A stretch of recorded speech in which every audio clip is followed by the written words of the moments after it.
हमने types of soils पढ़े थे, ठीक है ना, हम्म। कल हम्म। पृथ्वी महाभूत में। अभी एक सेकंड, मैं ये प्रॉपर्टीज, कॉन्ट्राइंडिकेशन और बेनिफिट्स एक बार जरा गो थ्रू फिर से करूंगी। ओके। तो हमने टाइप्स ऑफ सॉइल्स अच्छे से पढ़े कल, ठीक है। तो मड हम्म। थेरेपी के कॉन्ट्राइंडिकेशंस क्या होते हैं कि ऑब्वियसली मड जो होती है थोड़ी ठंडी होती है, ठीक है। तो हम्म। जो लोग कोल्ड, कफ, साइनस, एलर्जी, एस्थमा इस सब से पीड़ित हैं उनको मड पैक कॉन्ट्राइंडिकेटेड होता है। प्लस मेंस्ट्रुअल साइकिल में प्रेग्नेंट वुमेन को नहीं लगाना चाहिए। किसी का रिसेंट कुछ एब्डोमिनल सर्जरी हुआ है तो हम्म।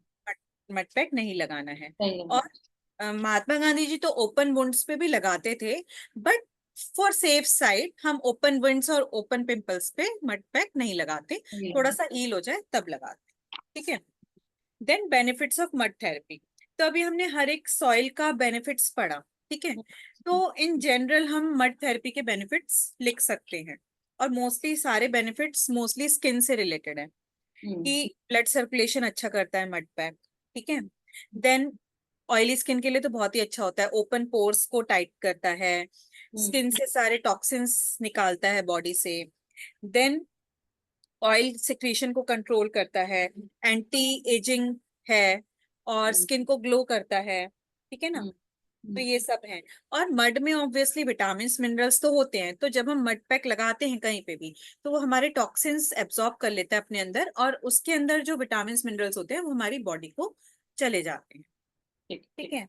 और एक्सेस हीट निकालता है बॉडी से, वो हमें पता है कि ना बात, तो हमारा जो बॉडी का पित्त है उसको हम्म। एब्जॉर्ब कर लेता है। हाँ।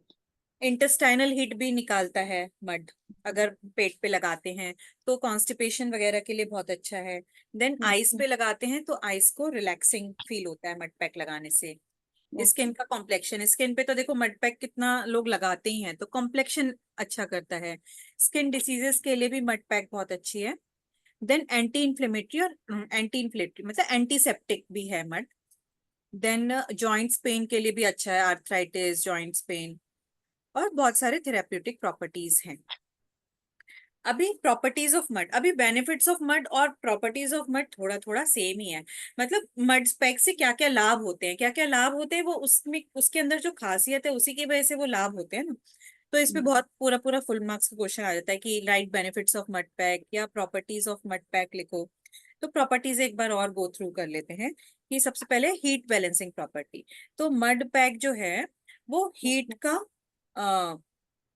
हीट मतलब जो है नॉन कंडक्टिव है। मतलब वो ऐसा नहीं है कि सिर्फ ठंडे जगह पे भी जो योगी लोग हैं वो मड पैक लगाने से ठंड से बचे रहते हैं, और अगर गर्म उसमें आप मड पैक लगाओगे तो आप गर्मी से बचे रहोगे। तो दोनों तरीके से हीट को बैलेंस करता है, ठीक है। डिसॉल्विंग प्रॉपर्टी, डिसॉल्विंग मतलब अगर पेट पे लगाते हैं तो इंटेस्टाइन के अंदर जो भी कचरा जमा है उसको डिसॉल्व करके उसे फीसेस के थ्रू बाहर निकाल देती है। Then wound healing property. तो मड में बहुत पहले, तो अभी सब आ गया डिटॉल विटॉल, पहले क्या होता था कुछ भी चोट लगती थी लोग मिट्टी लगा देते थे तुरंत से।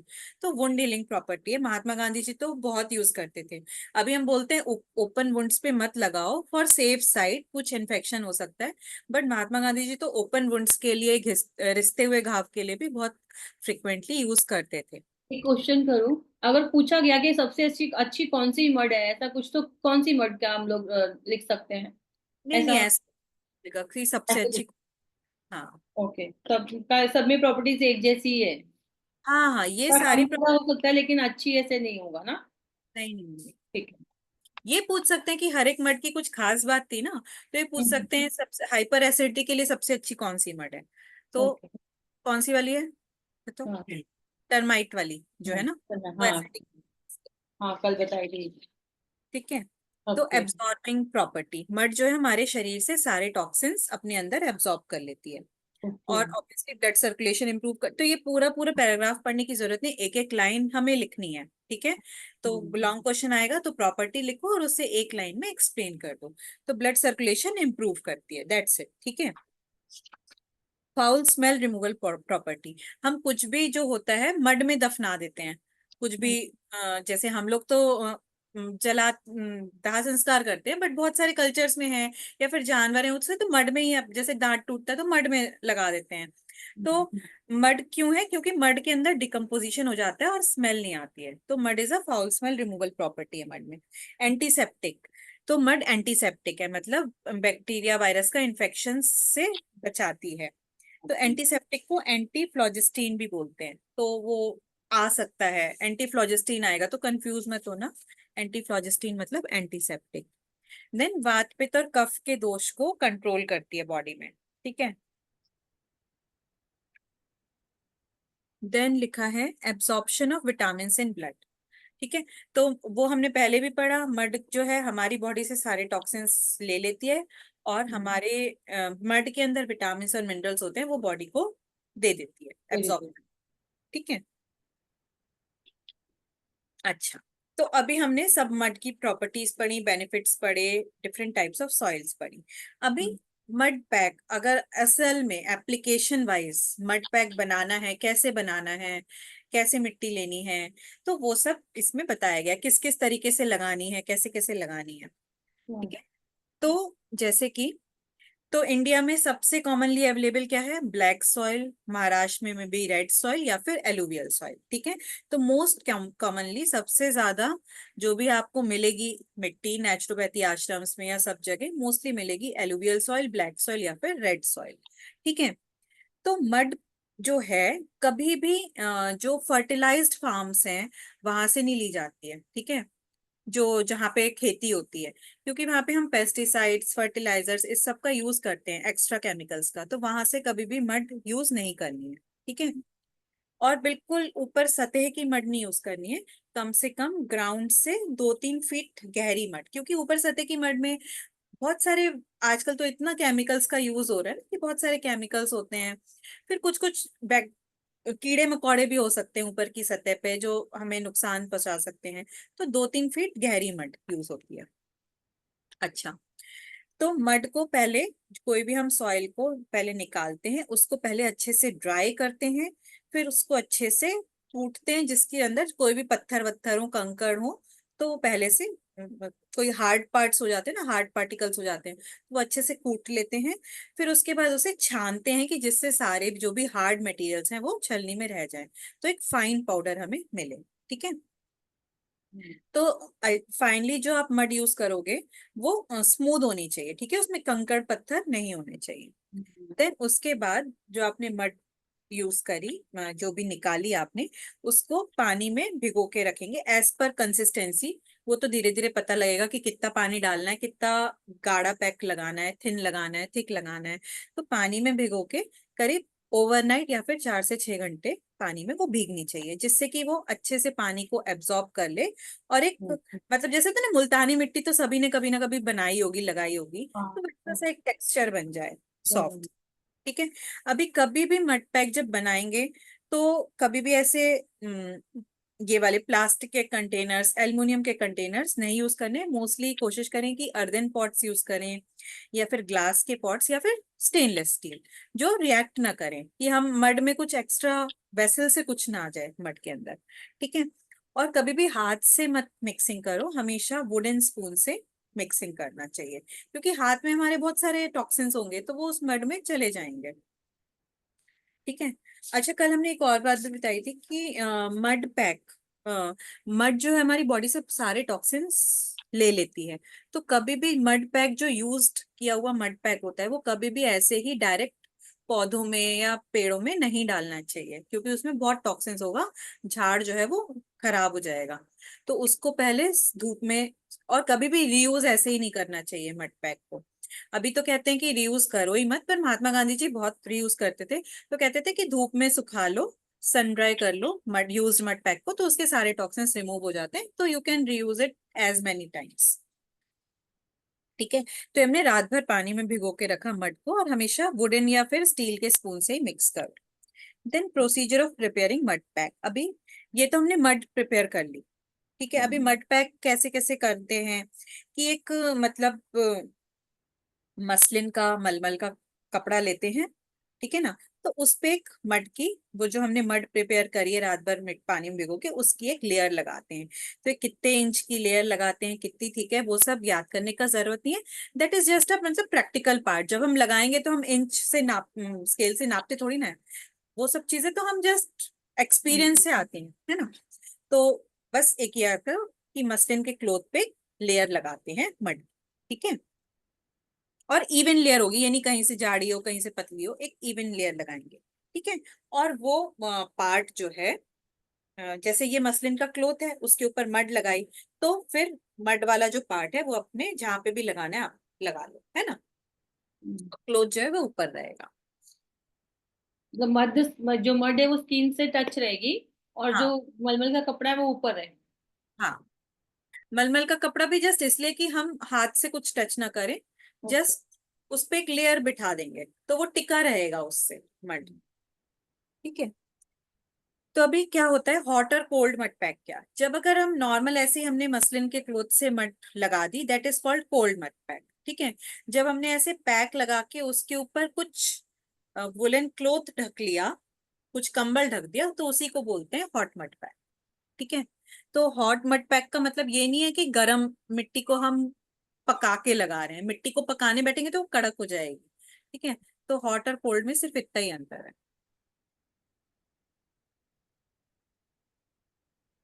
ठीक है। अपने आप थोड़ी देर बाद बॉडी की गर्मी से मड पैक जो है अपने आप सूख जाएगा, और जब सूख जाएगा तो उसे हटा के मतलब जहां पे भी है उसको डिस्कार्ड कर देंगे। देखो यहाँ पे लिखा है, जब भी मड पैक विदाउट कवरिंग के लगाया जाता है उसे बोलते हैं कोल्ड मड पैक, और जब उस पे कोई कंबल वगैरह डाल देंगे तो उसे बोलते हैं हॉट मड पैक, ठीक है। तो अभी क्या है एप्लीकेशन, प्रोसीजर एंड ड्यूरेशन। तो ये आप लोग भी पढ़ो, मैं भी पढ़ के बताती हूँ।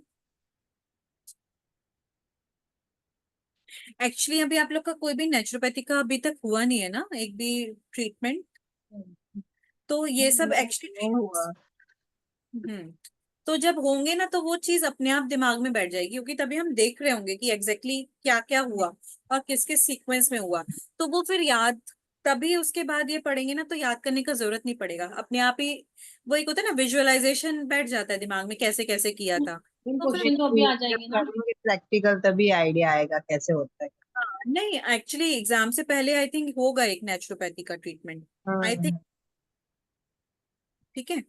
तो क्या करते हैं कि मड पैक लगाने से पहले मोस्टली कहते हैं कि हॉट फोमेंटेशन करें। हॉट फोमेंटेशन मतलब गर्म पानी का सिकाई एडवाइजेबल होता है, नहीं तो ठीक है कोई बात नहीं, मतलब जनरली लगाते हैं। Accept in case of fever, fever है तो हॉट वाटर बाथ नहीं लेते हैं, डायरेक्ट मड पैक लगाएंगे, ठीक है। अच्छा, मड पैक कभी भी खुली जगह पे, कोई भी वैसे इन जनरल कोई भी नेचुरोपैथी ट्रीटमेंट करें तो एक ओपन एयर में ज्यादा नहीं करते हैं, थोड़ा तो एक शेड होना चाहिए। एक्सेप्ट सन बाथ जब हम लेते हैं तो वो ओपन एयर में लगेंगे, अदरवाइज शेड में करते हैं। अच्छा, कोल्ड वेदर में हमेशा mud pack, cold mud pack नहीं लेना चाहिए, मतलब hot mud pack, mud pack लगा के कंबल से लपेट लो। अच्छा, मड पैक बहुत ज्यादा देर के लिए लगाना होता है, बस 15 से 30 मिनट मैक्सिमम। एक्चुअली 20 मिनट्स में अच्छा खासा रिजल्ट्स आ जाते हैं,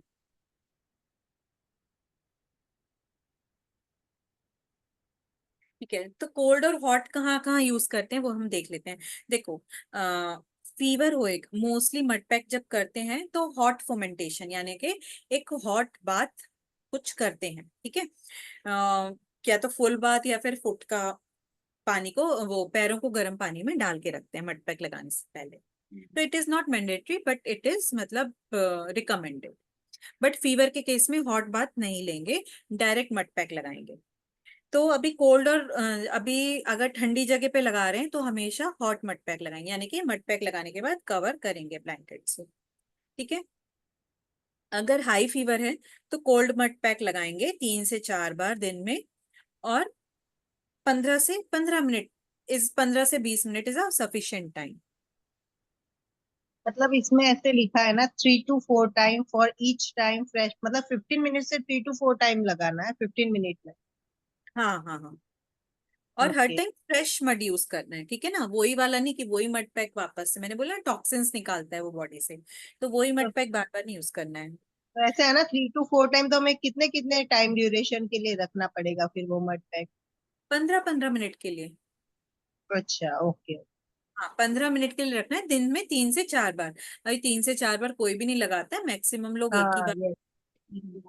ओके। तो वेरी हेक्टिक की दिन में 3 से 4 बार मड पैक लगाएंगे, तो हम्म। मोस्टली एक बार ही लगाते हैं।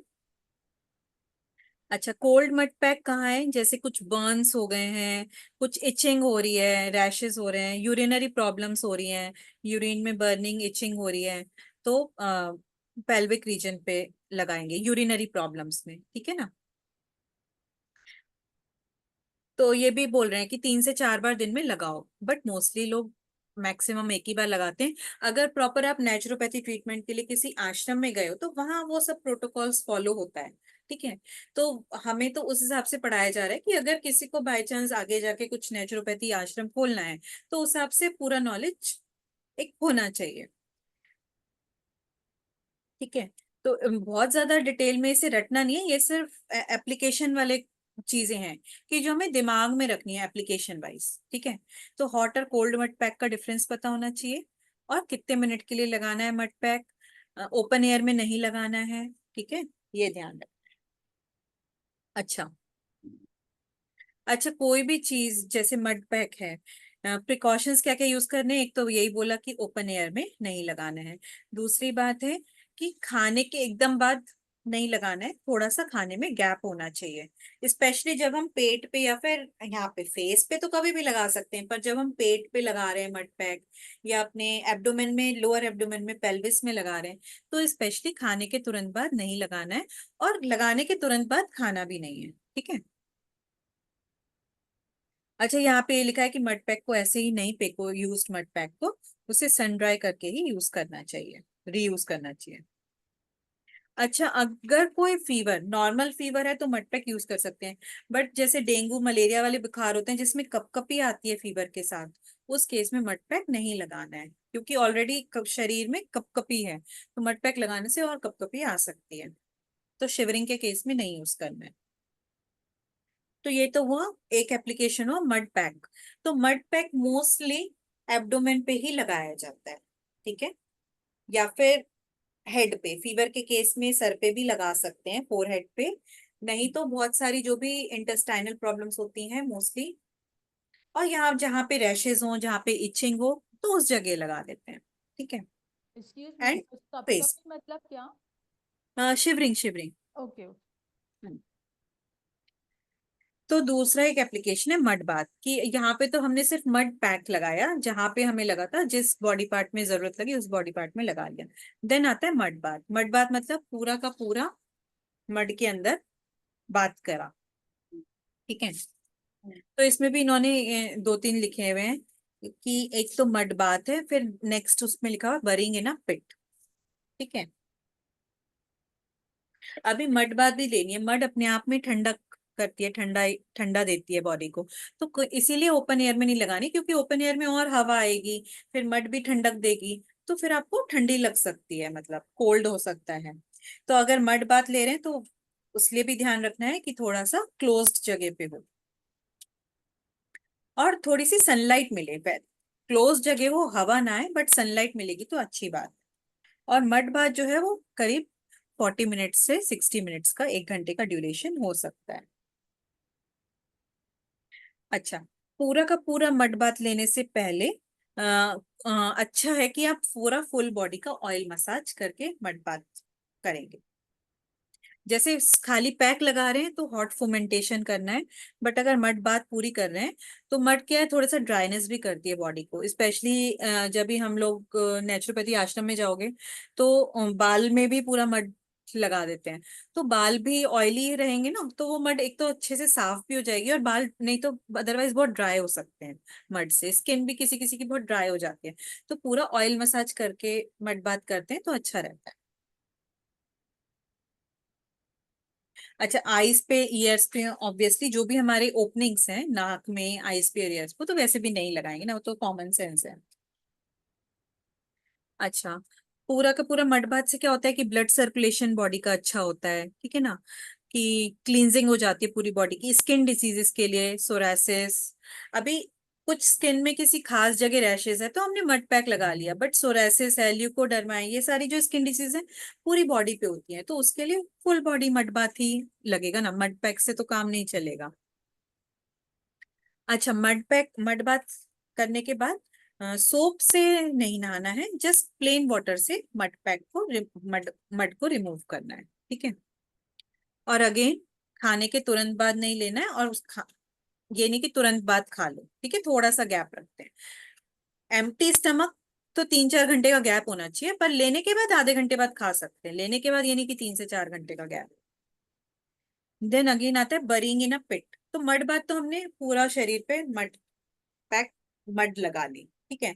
बरिंग इन अ पिट मतलब वो एक तरीके की मड बाती है जहाँ पे गड्ढा खोदा जाता है स्पेशली, और पेशेंट को लिटरली उसमें गड्ढे में डाल दिया जाता है, फिर पूरा मिट्टी से वापस से भर देते हैं, ठीक है। तो ऐसा प्रैक्टिकली स्पीकिंग हार्डली बहुत कमी जगह होता होगा, तो बट ये बहुत बेनिफिशियल है उस केस में। ये हमें पता होना चाहिए कि ये कब यूज करना है, कि जैसे कोई पॉइजनस इंसेक्ट का बाइट हुआ, ठीक है ना, तो अभी तो पॉइजनस इंसेक्ट का कुछ बाइट होता है तो तुरंत से डॉक्टर के पास जाके इंजेक्शन कुछ एंटीडोट ही लगवाते हैं। बट बाय चांस अगर नहीं है कोई अवेलेबल, वो एंटीडोट नहीं है, तो ये बहुत अच्छा रेमेडी है कि वो मड की पिट में उसे बरी करके, तो वो जो मड जो है वो पूरा पॉइजन जो है सोख लेगी।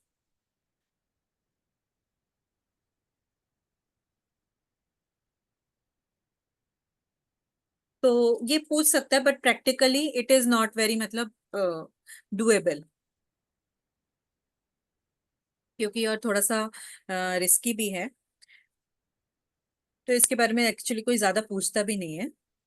मड पैक और मड बाथ, ठीक है। देन आता है mud pack and mud bath जो है, these are commonly use practices जो कॉमनली यूज होती हैं, प्रैक्टिकली फीजिबल है करने को। Burying in a pit is not very practical thing, है ना। अगेन मड कंप्रेस भी इतना प्रैक्टिकल नहीं है। मड कंप्रेस में क्या है कि एक लकड़ी के पट्टे पे एक ब्लैंकेट लगाएंगे, ठीक है ना, उस ब्लैंकेट पे एक ऑयल का क्लोथ लगाएंगे या बेडशीट लगाएंगे, उसके ऊपर मड की एक लेयर लगाएंगे और उसके ऊपर लेट जाएंगे, ठीक है। और उसके ऊपर अगेन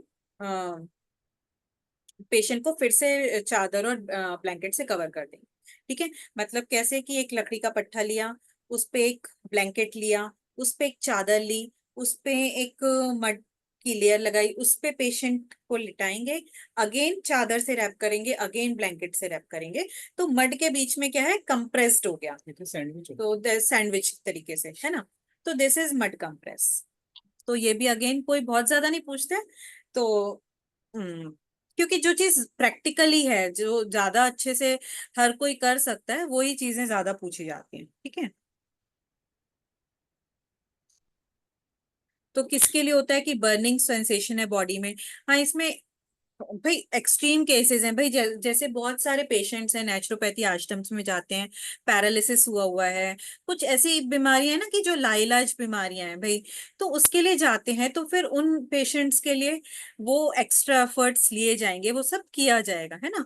तो इसमें लिखा है कि पैरालिसिस और डिस्पीजिया जो पेशेंट्स होते हैं उसके लिए बहुत ही इफेक्टिव है, तो वहां पे होता भी होगा और रिजल्ट्स मिलते भी हैं।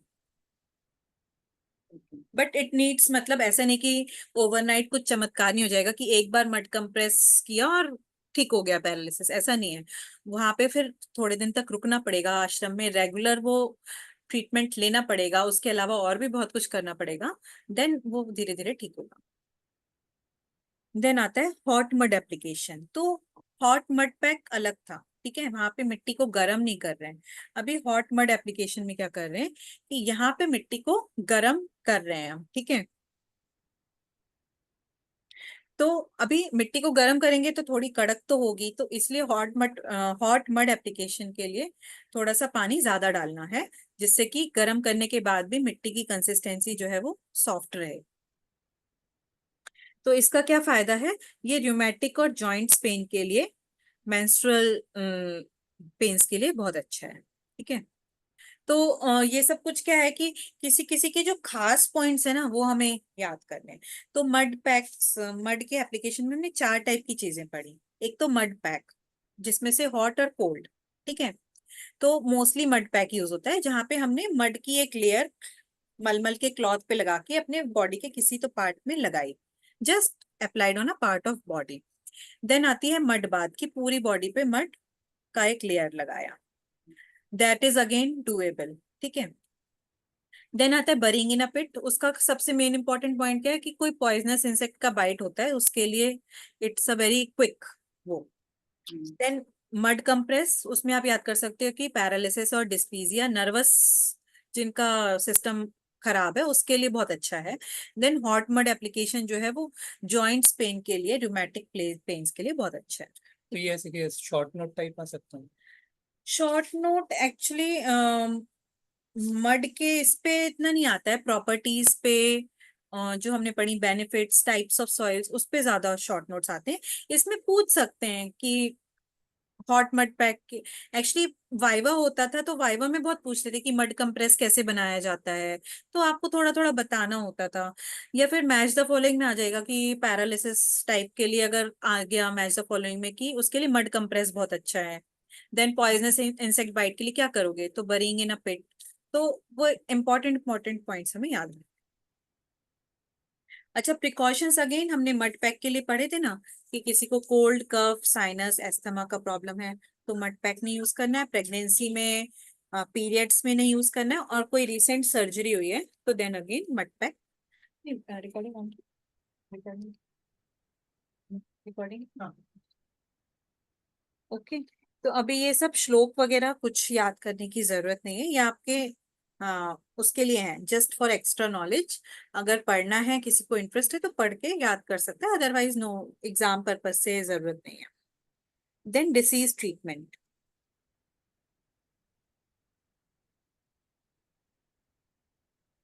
तो ये सब हमने पढ़े। तो इन जनरल अभी एक देखते हैं कि जैसे कि नेचुरोपैथी क्या बोलती है, कि नेचुरोपैथी है कि हमारे शरीर में टॉक्सिन्स जमा हो गए हैं और हमारे शरीर से टॉक्सिन्स को कैसे तो निकालना है। तो मड तो है कि बहुत ही अच्छी डिटॉक्सिफिकेशन है, मड पैक लगाएंगे तो बॉडी से सारे टॉक्सिन सोख लेती है। तो मड थेरेपी का बहुत वैल्यू है नेचुरोपैथी ट्रीटमेंट्स में। तो फीवर में, हर टाइप के फीवर में मड पैक बहुत फायदा देता है, एक्सेप्ट जिस फीवर में, जैसे मलेरिया और डेंगू के फीवर में शिवरिंग होती है, ऐसे फीवर में मड पैक नहीं लगाना है। अदरवाइज मड पैक लगाने से बहुत ही फायदा है।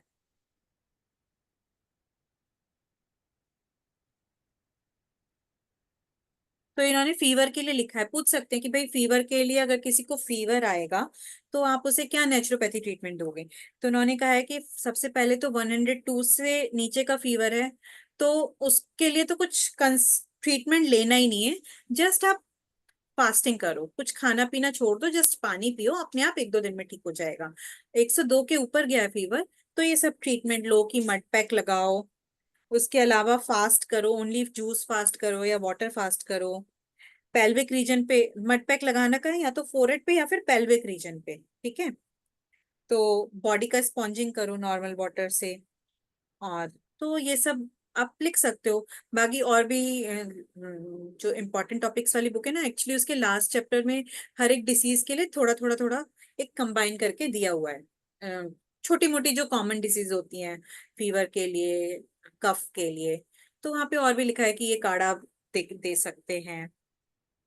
तो वहां से भी हम मतलब मिक्स मैच करके सब एक आंसर लिख सकते हैं। अभी प्रोटेक्शन ऑफ पृथ्वी महाभूत फॉर अवर सर्वाइवल, ठीक है। तो ये तो कुछ भी नहीं है इस वाले पैराग्राफ में। जो बच्चों को हम पढ़ाते हैं ना, कि लैंड पॉल्यूशन के लिए क्या क्या मेजर्स लेने चाहिए, छोटे बच्चों के क्लास में होता है ना, एयर पॉल्यूशन के लिए क्या क्या करना चाहिए बचाव के लिए, वो इसमें लिखा हुआ है। जस्ट पढ़ने के लिए पढ़ सकते हैं। वो तो हमें पता ही है कि पृथ्वी तत्व यानी कि लैंड, हमें मड को बचाने के लिए क्या क्या करना चाहिए, प्लास्टिक का कचरा नहीं फेंकना चाहिए, प्लास्टिक कम यूज करनी चाहिए, है ना, पेड़ लगाने चाहिए। वो तो जो पॉल्यूशन से बचाव के, वो तो भी बच्चों को भी हम पढ़ाते हैं ना, कि पेड़ लगाओ और कचरा मत करो, तो वही सब है ना। तो ये सभी है। अभी एप्लीकेशन ऑफ पृथ्वी तत्व इन नेचुरल लिविंग, तो हमारा सब्जेक्ट क्या है? Not just naturopathy. आपने नेचुरोपैथी का जो फर्स्ट चैप्टर है उसमें पढ़ा होगा कि नेचुरोपैथी इज अ ट्रीटमेंट।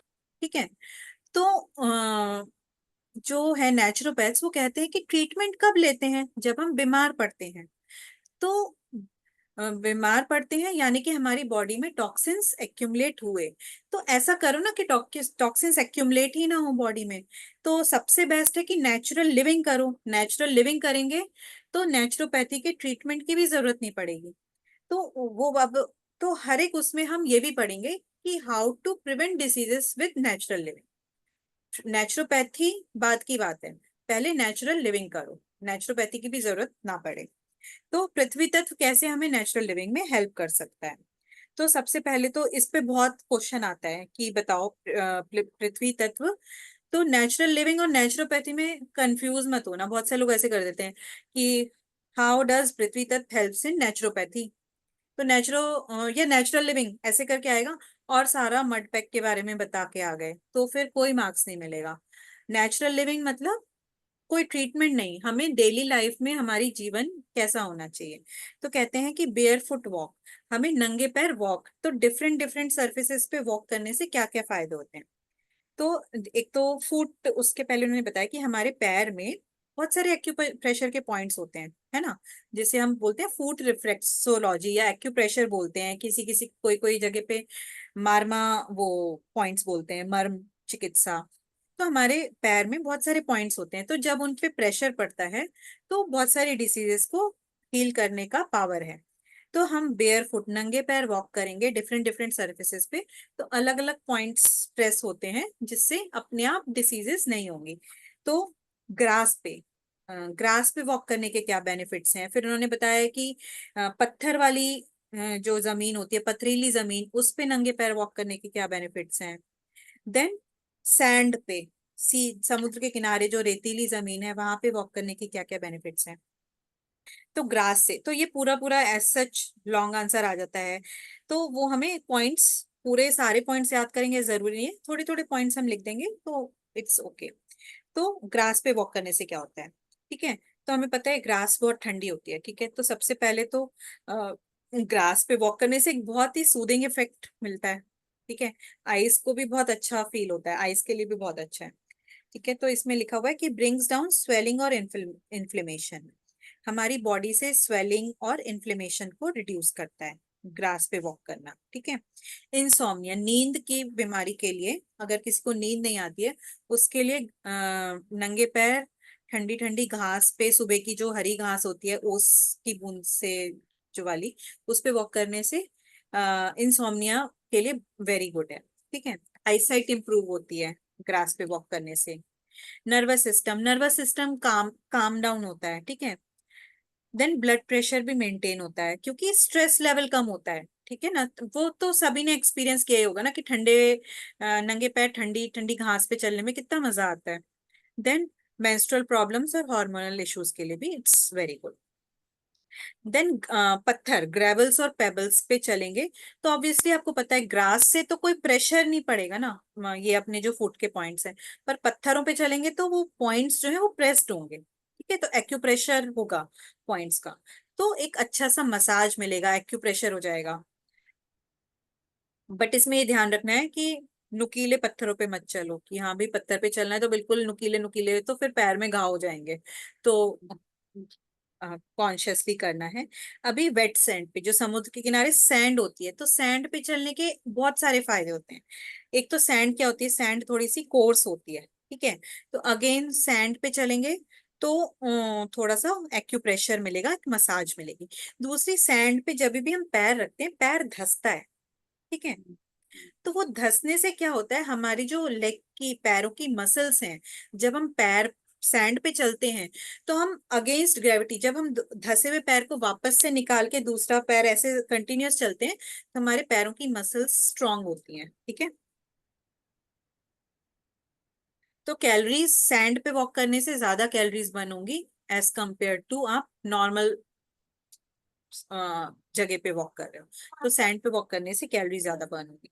तो एक इसके स्पेशल स्पेशल पॉइंट्स हैं, है ना।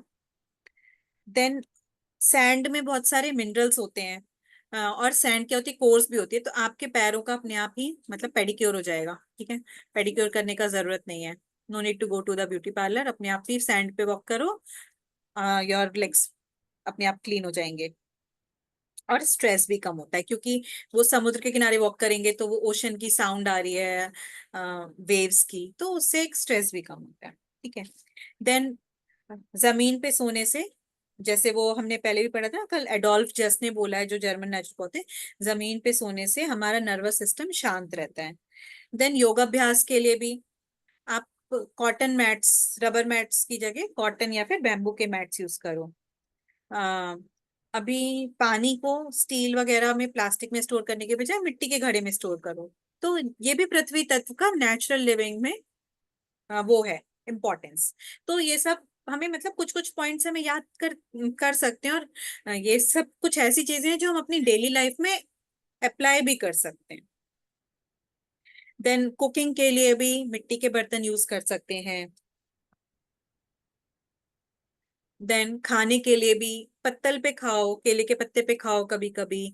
तो उससे क्या होता है कि केले के पत्ते में कुछ ऐसे कंपाउंड्स होते हैं जो जब खाने में मिक्स होते हैं तो वो एक्स्ट्रा बेनिफिट्स देते हैं, कि कहते हैं कि हाइपोग्लाइसेमिक इफेक्ट होता है केले के पत्ते पे खाना खाने से। हाइपोग्लाइसेमिक क्या होता है कि हमारा जो कार्बोहाइड्रेट ग्लूकोज कंटेंट है ना, ग्लूकोज जो है वो बॉडी में धीरे धीरे एब्सॉर्ब होगा, तो केले के पत्ते पे खाने से वो इफेक्ट आ जाता है खाने में।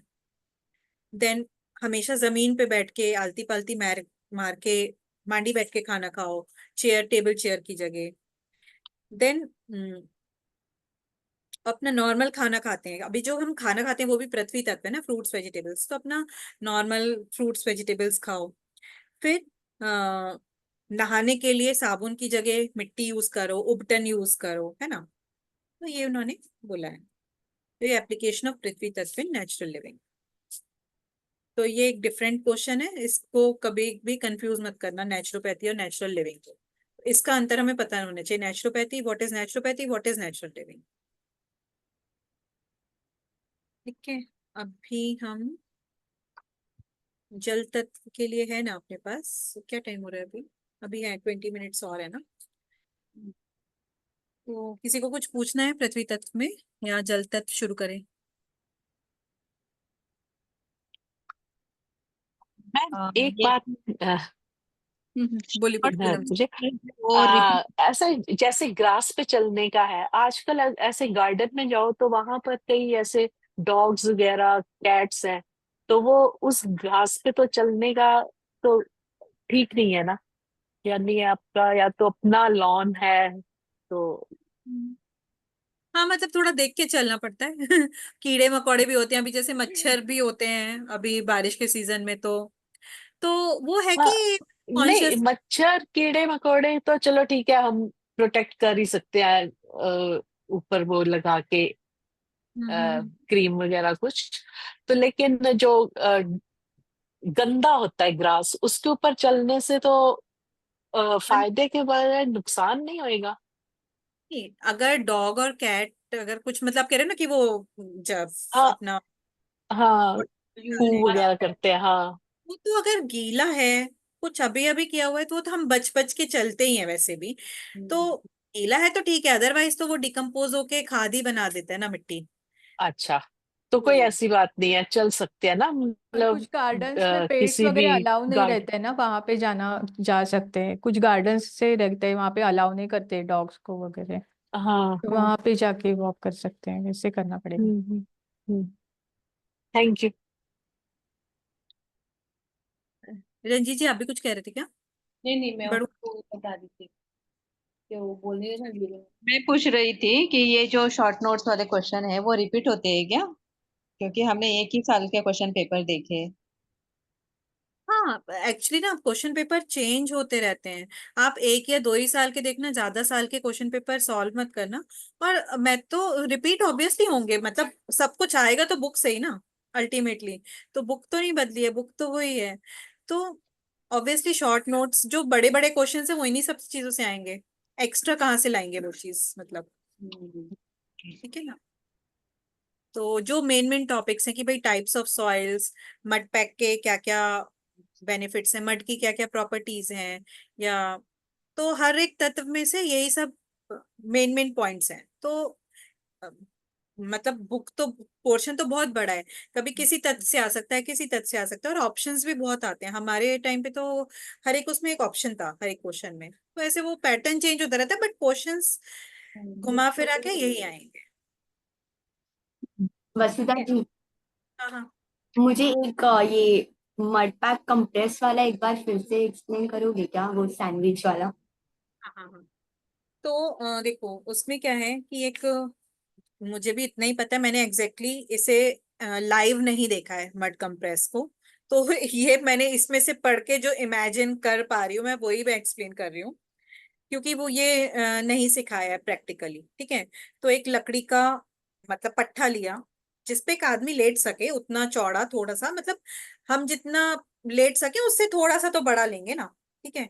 उसके ऊपर एक ब्लैंकेट लगाया, ब्लैंकेट के ऊपर एक चादर ली, या फिर, अभी ये देखो ये प्रैक्टिकली तो नहीं है, जस्ट थ्योरेटिकली इन्होंने बताया है। जब प्रैक्टिकल करने जाते हैं तो थोड़ी बहुत चीजें ऊपर नीचे इधर उधर हो सकती हैं, तो एक इन जनरल बता रहे हैं कि एक लकड़ी के पट्टे पे ब्लैंकेट लिया, ब्लैंकेट के ऊपर एक चादर ली, चादर के ऊपर एक मड की लेयर लगाई। ठीक है। उसके ऊपर हम लेट गए, और हमने लेटने के बाद ऊपर भी हमारे एक मड की लेयर होगी, देन अगेन चादर ओढ़ी, अगेन ब्लैंकेट ओढ़ा। ठीक है। तो मतलब हमारी पूरी बॉडी मड मड से कवर्ड है एक तरीके से, नीचे भी, नीचे वाले पोर्शन पे चादर पे मड लगी हुई है, ऊपर हमने लगा ली, देन दोनों तरफ से चादर से और ब्लैंकेट से अपने आप को कवर किया हुआ है। तो बस इतना समझ लो कि दोनों तरफ से चादर और ब्लैंकेट से कवर्ड है बॉडी। इसके आगे कि वो ऑयल लगा है नहीं लगा है, तो वो तो प्रैक्टिकली जब करने जाते हैं तो बहुत सारे वेरिएशंस होते हैं। ओके। तो बस इतना ध्यान रखना है कि पैरालिसिस के लिए, नर्वस जो भी डिसऑर्डर्स होते हैं उसके लिए बहुत अच्छा है। जैसे हमें केले के पत्ते में कवर किया था उस हम्म। तरीके से, बस इसको हमने हमें धूप में रखा था, इसको धूप में नहीं रखा है, और ऊपर से चादर पे मड लगाकर हमें पूरा कवर हाँ किया हुआ है। वो हॉट हाँ। होकर शायद नर्वस सिस्टम पर वर्क करेगा। अब वो एग्जैक्टली कैसे करेगा, दैट आई डोंट नो, कि मतलब मोड ऑफ एक्शन कैसे रहेगा। Okay, thank you. इसके बाद इन्होंने ये भी लिखा है कि सनबाथ भी देते हैं पेशेंट को। तो ये सब एक्सट्रीम जो भी, मतलब एक्सट्रीम जो केसेस होते हैं ना, तो उन सब के लिए फिर बहुत सारे मॉडिफिकेशंस होते हैं। तो हमें बस एक बेसिक उन्होंने बता दिया कि ऐसे कर सकते हैं, बट एग्जैक्टली कैसे होता है वो जब प्रैक्टिकल देखेंगे तभी समझ में आएगा। देन आता है हमारा जल तत्व। ठीक है। तो पृथ्वी सबसे ग्रॉस था, और देन आया हमारा जल तत्व। तो जल तत्व का सबसे मेन क्वालिटी क्या है? लिक्विड। फ्लूइडिटी। फ्लूइडिटी। और उसका एट्रीब्यूट क्या है, जो 5 तन्मात्रा पढ़े थे, तो उसका वो क्या है? रस। रस। ठीक है। पृथ्वी का था गंध, और जल का है टेस्ट। ठीक है। तो जैसे कि हमने पता है कि जल महाभूत मतलब 100% उसमें जल तत्व, वो 50% उसमें जल तत्व होगा, बाकी 50% बाकी सारे तत्व होंगे। कोई भी महाभूत 100% महाभूत नहीं होता है, उसमें 50% मेन वो तत्व होता है, बाकी 50% अलग। ठीक है। तो जल महाभूत जो है उसका मेन एट्रीब्यूट है रस, और वो फ्लूडिटी होती है उसमें। और वो हम रस क्यों, क्योंकि हमें टेस्ट से, जब सलाइवा आता है तभी हमें किसी चीज का टेस्ट पता लगता है, तो वो रसनेंद्रिया से हम पता लगा सकते हैं। तो ये फर्स्ट पेज पे इतना ही है। देन हाँ, उन्होंने हमें 6 प्रकार के टेस्ट रस बताए हुए हैं। ठीक है। तो 6 प्रकार के रस याद करने हैं। षड रस कौन कौन से होते हैं? तो मतलब कोई भी खाना हम खाएं, हमारे हर एक मील में ये 6 के 6 रस होने चाहिए। अगर एक मील में नहीं तो पूरे दिन में हमारे खाने में ये 6 रस होने चाहिए। तो ऐसा आयुर्वेद बोलता है। तो ये 6 रस क्या है? स्वीट यानी कि मधुर, सोर यानी कि आम्ल यानी कि खट्टा, सॉल्टी यानी कि लवण, ठीक है, एस्ट्रिंजेंट यानी कि काश्य यानी कि कसैला, देन पंजेंट यानी कि उष्ण, यानी कि अपनी जो मिर्ची वाला जो चीज होती है जिसमें गर्माहट होती है, देन बिटर कड़वा, करेला करेले जैसा। ठीक है,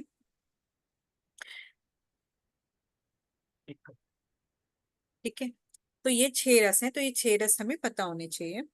देन इंपॉर्टेंस ऑफ, अभी हमने पढ़ा था पृथ्वी महाभूत हमारी बॉडी में कहाँ कहाँ पे है, हमारा कौन कौन सी धातु है पृथ्वी महाभूत? अस्थि मज्जा।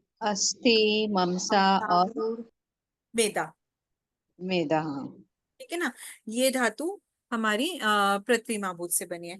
तो जल महाभूत के अभी तो हम बोलते हैं हमारी पूरी अर्थ जो है वो 70% वाटर है, ऐसे ही हमारी पूरी बॉडी भी 70% वाटर है। ठीक है ना। वाटर कैसे, ब्लड जो है वो फ्लूइड है, ब्लड में मोस्टली क्या है, ब्लड के सेल्स भी हैं, बट मोस्टली क्या है ब्लड में प्लाज्मा जो कि वाटर है, तो क्या है जल तत्व। फिर लिम्फ, लिम्फ भी जल तत्व है। फिर हमारे ब्रेन में सेरेब्रोस्पाइनल फ्लूइड होता है, वो भी अगेन क्या है जल तत्व है। तो ये सब हमारे जल तत्व हैं। ठीक है। तो क्योंकि हम महाभूत पढ़ रहे हैं, हम ये पढ़ रहे हैं कि हमारी बॉडी पंच महाभूत की बनी है, तो हमें पता होना चाहिए वो पंच महाभूत हमारी बॉडी में कहाँ कहाँ है। तो बस इतना ही है। ठीक है।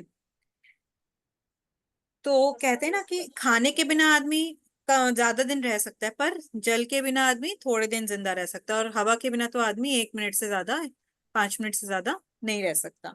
तो जल तत्व क्या है कि हमारी बॉडी के लिए जल जो है बहुत जरूरी है। तो स्पेशली ब्रेन के लिए सबसे पहले जल की कमी जो होगी सबसे पहले ब्रेन पे इफेक्ट होगी, कि हेडेक होने लगेगा, स्लीप नहीं आएगी, डिप्रेशन होने लगेगा। तो जब प्यास लगती है ना तो ऐसे मूड खराब हो जाता है, जब जैसे फास्टिंग होती है निर्जल वाली, तो सबसे ज्यादा मूड स्विंग्स होते हैं, हेडेक्स होते हैं। अभी जल तत्व का इम्बैलेंस होने से क्या होता है, ठीक है। अभी ब्लड है, हर्षा आप कुछ कह रहे हो क्या?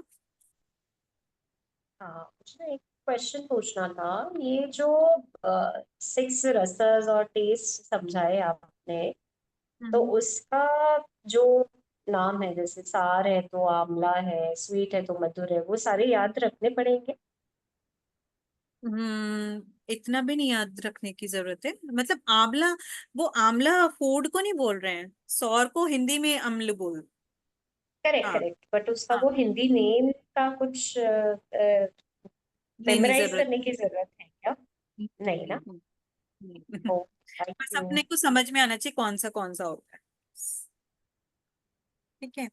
तो जल तत्व के इम्बैलेंस से क्या होता है बॉडी में, तो जैसे कि ब्लड जो है, ब्लड फ्लूडिटी है, ब्लड में फ्लूडिटी होनी चाहिए, तो ब्लड में कहीं भी क्लॉटिंग होगी, कहीं भी आर्टरीज में ब्लॉकेज है, मतलब ब्लड थिक हो रहा है, तो वो क्या है जल तत्व का इम्बैलेंस हुआ। ठीक है, जल तत्व ब्लड में से कम हो गया, पृथ्वी तत्व बढ़ गया ब्लड में, है ना। देन कुछ भी यूरिनेशन का प्रॉब्लम है कि, तो फिर मतलब जल तत्व का इम्बैलेंस है ना, यूरिन क्या है, लिक्विड है, तो डिसेंट्री हो रही है, लूज मोशंस हो रहे हैं, दैट इज अगेन जल तत्व का इम्बैलेंस है। डिहाइड्रेशन हो रहा है मतलब बॉडी में जल तत्व कम हो रहा है, कॉन्स्टिपेशन हो रहा है मतलब बॉडी में जल तत्व कम हो रहा है, और अगर लूज मोशन हो रहा है मतलब बॉडी में जल तत्व जो है बढ़ गया है, ज्यादा एज पर जितना होना चाहिए उससे ज्यादा हो गया है। ठीक है। तो ये सब ऐसे जस्ट कॉन्सेप्चुअल है, इतना भी ज्यादा याद करने की जरूरत नहीं है, जस्ट एक दिमाग में होना चाहिए कि ये जल, ब्लड एक जल तत्व है, वो अगर थिक हो रहा है इस मतलब उसमें पृथ्वी तत्व बढ़ गया है, तो इम्बैलेंस एक क्रिएट हो रहा है। अभी जल तत्व और इमोशन से इन्होंने कोरिलेट किया है, तो इसको ऐसे जस्ट इट्स जस्ट फॉर एक एक्स्ट्रा नॉलेज के लिए, एक्स्ट्रा फन के लिए, कि थोड़ा सा लिटरेरी टाइप है, कि कहते हैं ना कि आंसू आते हैं तो आंसू भी जल तत्व हैं, तो हम जल तत्व हमारे इमोशंस को रिप्रेजेंट करता है, तो ऐसा कुछ नहीं है, जस्ट इट्स फॉर मतलब एक्स्ट्रा वो,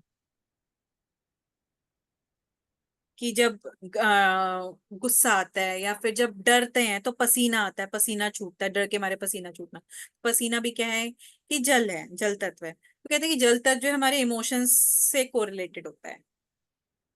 बट आगे जाके वो और भी चीजों को बहुत सारा कोरिलेशंस आएगा और तत्वों में भी, तो फिर वो कंफ्यूज जाएंगे, अभी तो वो मजा आ रहा है पढ़ने को तो ये जस्ट ऐसे ही है। अच्छा, जल तत्व और पर्सनैलिटी, ठीक है।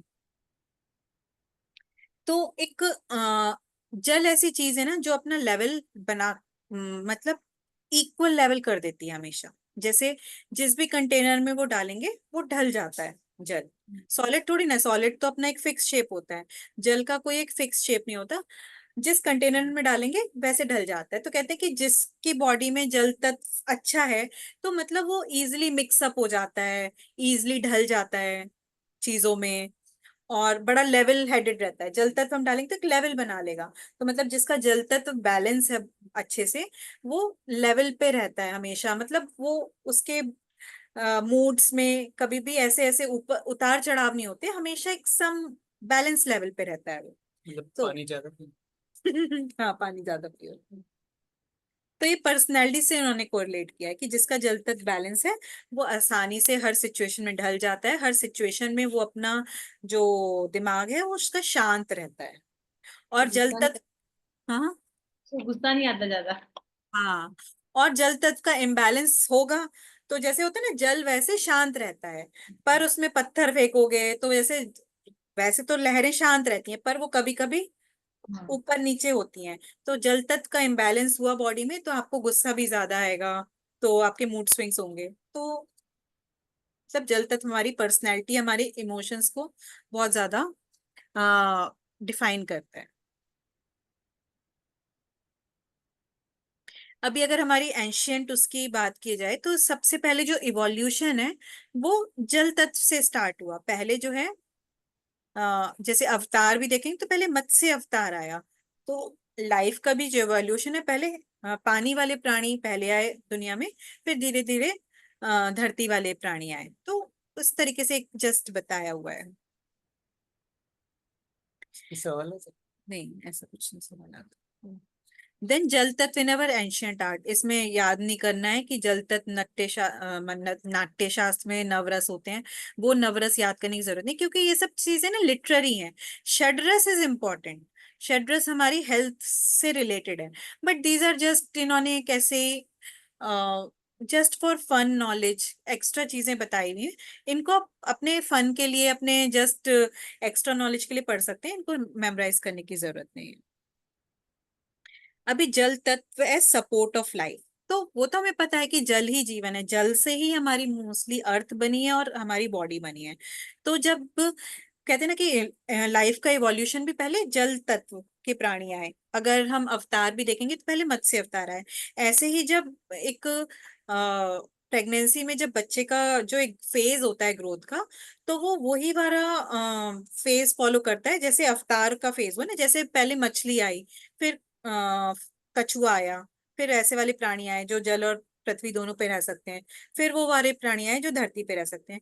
ऐसे ही जब प्रेगनेंसी का एक फेज होता है तो सबसे पहले जो फीटस होता है, जो गर्भ में बच्चा होता है, वो पहले जल में ही होता है। उसकी पहले टेल भी होती है मछली की जैसे, फिर धीरे धीरे धीरे धीरे वो आ, वो ही फॉलो करता है। तो पहले वो पानी के उसमें होता है, फिर धीरे धीरे पानी कम होने लगता है वॉर्म के अंदर, वो एमनियोटिक फ्लूइड, और धीरे धीरे पानी सूखने लगता है और वो कन्वर्ट होने लगता है ह्यूमन बीइंग में, रियल ह्यूमन बीइंग में।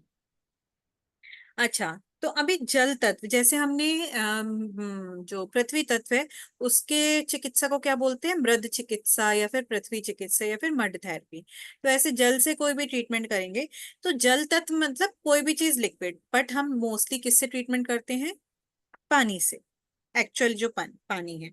तो इसलिए जल तत्व वाले थेरेपी को जल चिकित्सा या फिर हाइड्रोथेरेपी भी बोलते हैं। हाइड्रो मतलब पानी, ठीक है। अभी आया कि history and origin of hydrotherapy. तो हाइड्रो मतलब वाटर और थेरेपी मतलब क्योर करना, ठीक है ना, किसी भी चीज का ट्रीटमेंट करना। तो हाइड्रोथेरेपी जो थी सबसे पॉपुलर थेरेपी अभी तक की है, या सबसे पहले हाइड्रोथेरेपी सबसे पहले पॉपुलर हुई, ठीक है। क्योंकि हाइड्रोथेरेपी बहुत इजी है, जल मिलना इजी है। अभी मिट्टी में हमने देखा ना कि 3 से 4 फीट गहरी मिट्टी आपको निकालनी है, यूज करनी है ना। फिर इतना इजीली अवेलेबल मिट्टी निकालना लाना सब कुछ थोड़ा सा मुश्किल है। जल तत्व क्या है, आपको कोई बोले स्टीम बाथ ले लो, मड पैक ले लो, तो स्टीम बाथ प्रेफर करोगे मड पैक? स्टीम स्टीम तो हम भी लेते ही आए हैं ना, कि जैसे सर्दी खांसी जुकाम हुई तो एक स्टीम वो ले लिया, तो स्टीम लेना इज इजी, है ना। गर्म पानी से नहाना is easy as compare to mud pack, तो इसलिए ऑब्वियसली हाइड्रोथेरेपी ज्यादा पॉपुलर हुई और अभी भी है। तो अभी यहाँ पे देखो, अभी हिप्पोक्रेट्स का नाम बार बार आएगा कि हिप्पोक्रेट्स जो है फादर ऑफ मॉडर्न मेडिसिन, ठीक है। पर उन्होंने भी बोला था ना कि वो भी नेचुरोपैथी के ट्रीटमेंट्स में बहुत बिलीव करते थे, तो उन्होंने हाइड्रोथेरेपी के बारे में काफी ज्यादा लिखा हुआ है, तो उनके बहुत सारे टेक्स्ट हैं हाइड्रोथेरेपी को लेके। अभी अगर हम हाइड्रोथेरेपी की बात करें तो जैसे कि एक इन्होंने हिस्ट्री टाइप बताई हुई है कि पहले एक था कि वो था हमाम का कल्चर था, कि पहले तो बाथरूम्स होते नहीं थे ना घरों में इजिली अवेलेबल, पानी ये तो नहीं ना कि हमारे बाथरूम में टैप है और पानी आ रहा है, पहले तो लोग स्पेशली नदी में जाते थे। तो फिर एक हमाम का कल्चर था कि एक बड़े से बाथ हाउसेस होंगे जिसमें सब लोग, सारी लेडीज जो है वो नहाएंगी, तो ये सब ऐसे उन्होंने हिस्ट्री बताई हुई है। तो मतलब हर एक कल्चर में वो सब चीजें थी कि हाँ भाई जल तो इम्पोर्टेंट है। देन लिखा हुआ है कि रोमन थर में, मतलब रोम में एक था कि टर्की में और रोम में ये हाइड्रोथेरेपी के ट्रीटमेंट्स बहुत पॉपुलर थे, रोमन थर्मे नाम से या टर्किश बाथ नाम से, ठीक है। तो जस्ट एक ये है, ज्यादा इसको डिटेल में याद करने की जरूरत नहीं है। अभी हाइड्रोथेरेपी एंड नेचुरोपैथी, तो इसमें भी ये वाले पैराग्राफ में भी इतना कुछ नहीं है। तो वाटर में देखो, वाटर की एक और खास बात क्या है, वाटर को हम डिफरेंट डिफरेंट टेम्परेचर्स पे यूज करके हम डिफरेंट डिफरेंट पर्पसेस के लिए यूज कर सकते हैं। हम ठंडा पानी, अभी आगे जाके हम पढ़ेंगे कि ठंडे पानी से नहाने के अलग फायदे होते हैं, थोड़े ल्यूकवार्म वाटर से नहाने के अलग फायदे होते हैं। देन थोड़ा सा कोल्ड वाटर, थोड़ा सा हॉट वाटर में पैर डालते हैं तो उसका अलग फायदा है। देन स्टीम बात लेते हैं तो उसके अलग फायदे हैं। तो पानी के अंदर ये खासियत है कि हम अलग अलग टेम्परेचर्स पे उसे यूज कर सकते हैं और उसके अलग अलग बेनिफिट्स हैं। देन पानी को अब हम नॉर्मल डाल रहे हैं तो उसका अलग फायदा है। फिर एक स्प्रे के साथ है, शॉवर से जब करते हैं या फिर जेट से स्प्रे करते हैं तो उसका एक अलग इफेक्ट मिलता है। तो पानी को डिफरेंट डिफरेंट टेम्परेचर्स और डिफरेंट डिफरेंट प्रेशर्स पे यूज करके अलग अलग हम बेनिफिट्स ले सकते हैं। देन यहाँ पे एक नेचुरोपैथ, जो भी हर एक तत्व के बहुत इंपॉर्टेंट नेचुरोपैथ हैं उनका नाम याद होना चाहिए। जैसे कि मड थेरेपी में एक बहुत इंपॉर्टेंट नाम था, री इन्वेंशन ऑफ मड थेरेपी किसने किया, वो बहुत क्वेश्चन आता है, इमैनुअल फल्के। अच्छा, एडोल्फ जस्ट वो भी एक था। हाँ, एडोल्फ जस्ट वो तो नेचुरोपैथ थे जिन्होंने मड थेरेपी को काफी, जैसे महात्मा गांधी जी हैं। बट री इन्वेंशन, किसी ने मड थेरेपी जो थी वो आर्ट जो थी लुप्त हो गई थी, तो इमैनुअल फल्के ने उसको वापस से वो किया। ओके। देन तो ये कि बस सेबेस्टियन नीप। अच्छा, ये दो तीन नेचुरोपैथ्स का पढ़ लेते हैं, उसके बाद कल करेंगे। तो फादर सेबेस्टियन नीप, ये फादर थे, ठीक है ना। तो इन्होंने हाइड्रोथेरेपी ट्रीटमेंट को बहुत ही यूज किया हुआ है। तो इन्होंने जो भी हाइड्रोथेरेपी ट्रीटमेंट से बहुत सारे पेशेंट्स को क्योर किया। तो ये फादर थे, इन्होंने तभी एक पोप थे, पोप जो हेड होते हैं ना ईसाइयों के, तो उनको इंसोम्निया की प्रॉब्लम थी, उन्होंने उनकी प्रॉब्लम हाइड्रोथेरेपी से ठीक करी। तो उसको नीप क्योर या फिर नीप इफेक्ट भी बोलते हैं, ठीक है। नीप मतलब उनके नाम पे नीप इफेक्ट या नीप क्योर। तो उन्होंने कोल्ड वाटर और हॉट हॉट वाटर को अल्टरनेटिवली यूज किया। कैसे कैसे किया वो इतना ज्यादा डिटेल में ना तो यहाँ पे बताया हुआ है, ना आपको याद करने की जरूरत नहीं है, बस नीप, सेबेस्टियन नीप का नाम याद रखिए, ठीक है। तो उन्होंने बोला हॉट एंड कोल्ड वाटर को यूज करके ब्लड सर्कुलेशन अच्छा होता है, नर्वस सिस्टम अच्छा होता है। तो उन्होंने इंसोम्निया को ठीक किया और हाइड्रोथेरेपी से। तो जो दो डॉक्टर बेनेडिक्ट लस थे, वो उन्होंने फादर सेबेस्टियन नीप से हाइड्रोथेरेपी सीख के, फादर सेबेस्टियन नीप तो जर्मनी के थे, फिर डॉक्टर बेनेडिक्ट लस वो कला को अमेरिका ले गए वहां से, ठीक है ना। अमेरिकन नेचुरोपैथी एसोसिएशन हुआ, तो बेनेडिक्ट लस्ट यूरोप से उसको अमेरिका लेके गए।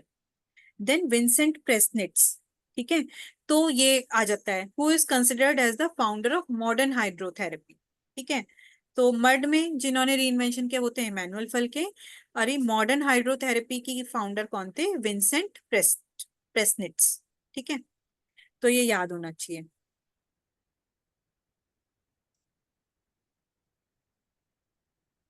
तो इन्होंने बहुत सारे मतलब एक डॉक्यूमेंटेड की हाइड्रोथेरेपी को अच्छे से, कि होता है ना लोग अपने अपने घरों में बहुत कुछ करते रहते हैं, बट एक उसे डॉक्यूमेंटेड करना कि भाई एग्जैक्टली क्या करना है, किस प्रॉब्लम में क्या करना है, तो उन्होंने एक प्रॉपर डॉक्यूमेंटेड किया। इस पे क्वेश्चन आ सकता है क्या? नहीं, मतलब कि who is the founder of modern hydrotherapy, तो विंसेंट, बस इतना ही। ठीक है ना,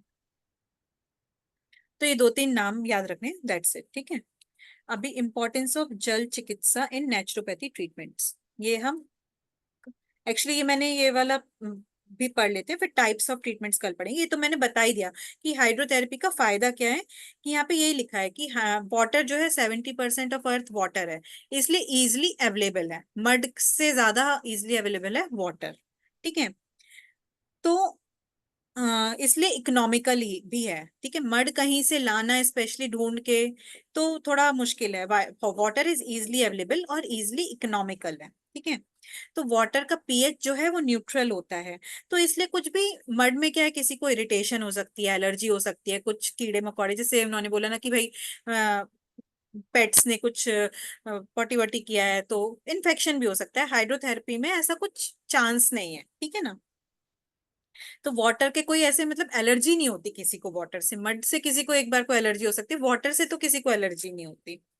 और वाटर क्या है, डिफरेंट डिफरेंट टेम्परेचर्स पे यूज हो सकता है, आइस के फॉर्म में, लिक्विड फॉर्म में, स्टीम के फॉर्म में, और मतलब अलग अलग टेम्परेचर्स पे हम वाटर को यूज कर सकते हैं, और अलग अलग प्रेशर से यूज कर सकते हैं। ठीक है, एंड देन अगेन वाटर में क्या होता है, एक यूनिवर्सल सॉल्वेंट होता है, तो वाटर में हम बहुत कुछ मिला सकते हैं, तो उसमें हर्ब्स, मेडिसिन, ऑयल्स मिला के उसके जो इफेक्ट है उसको और बढ़ा मतलब बढ़ा सकते हैं।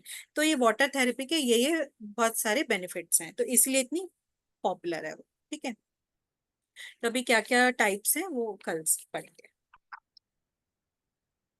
ठीक है, चलिए, okay, bye bye. Thank you thank you Vasudha. Thank you.